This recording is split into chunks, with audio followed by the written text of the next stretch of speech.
Bismillahirrahmanirrahim. Assalamualaikum warahmatullahi wabarakatuh. Sampurasun hidup sadayana nu aya di kelas genep kumaha damang mugi-mugi hidup sadayana ayeuna aya dina insyaallah dina lindungan Allah Subhanahu wa taala. Dina pangajaran dinten ayeuna urang kapanak deui sareng bahasa Sunda. Insyaallah urang bade ngabahas ngeunaan kalimah pananya sareng rarangken tengah dan jeung rarangken tukang. Begitu hayu urang ngadoa heula. Bismillahirrahmanirrahim. Tujuan dina pangajaran dinten ayeuna nyaeta hiji, siswa bisa memahami kalimah pananya. 2. Siswa bisa membedakan kecap pananya sesuai dengan fungsinya. Ketiga, siswa bisa memahami rarangken tengah ar atau al. 4. Siswa bisa memahami rarangken tukang ing dan ning. Itu tujuan pembelajaran pada pertemuan hari ini. Pembahasan yang pertama tentang kalimah pananya atau kalimat pertanyaan. Kalimah pananya nyaeta kalimah anu fungsi utamana pikeun nanyakeun. Umumna kalimah pananya biasanya kalimah pananya ini miharep jawaban. Jadi memerlukan jawaban. Kemudian dina wangun tinulis ditungtungan ku tanda tanya. Kemudian ciri-cirinya pada umumnya ngucapkeun kalimah pananya boga lentong anu khas, anu beda jeung lentong kalimah wawaran. Saterasna merujuk atau dumasar kana hal anu ditanyakeunana, kalimah pananya bisa dibedakeun jadi sababaraha rupa. Ieu antawisna rupa-rupa kalimah pananya. Anu kahiji atanapi anu A, kalimah pananya pikeun nanyakeun barang. Nyata make kecap pananya naon. Pikeun nanyakeun jalma make kecap saha. Pikeun nanyakeun pagawean make kecap pananya keur naon.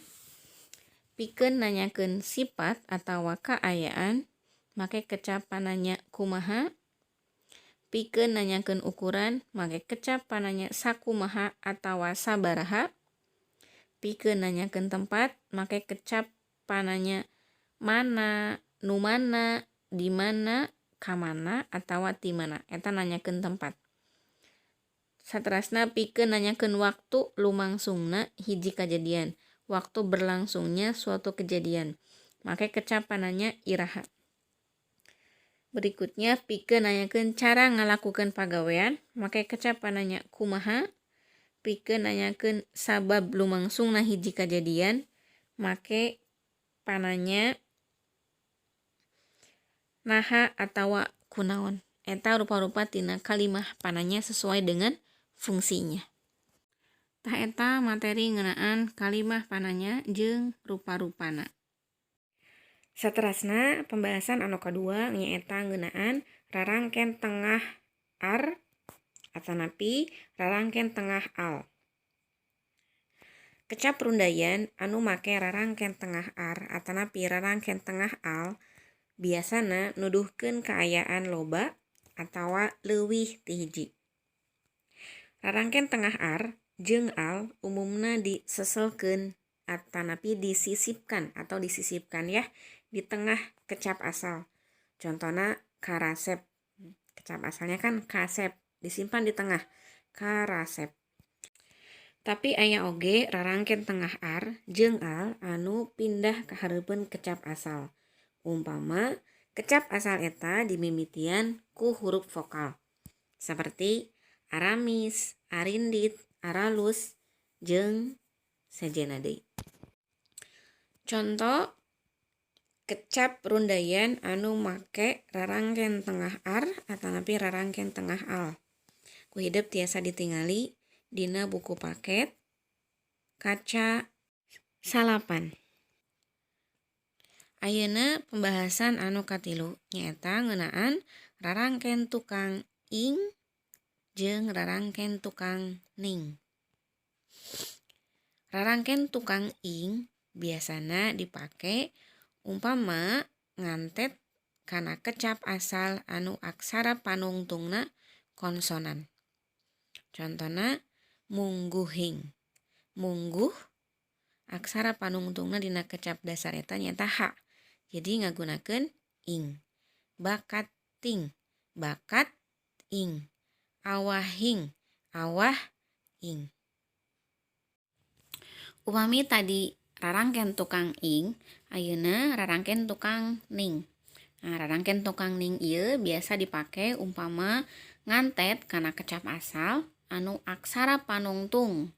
Dina kecap asal eta nyaeta aksara vokal. Contohna kersaning. Kecap dasarna kersa. A kan berarti ditungtungan ku ning. Contoh lainna estuning. Kecap dasarna estu ning.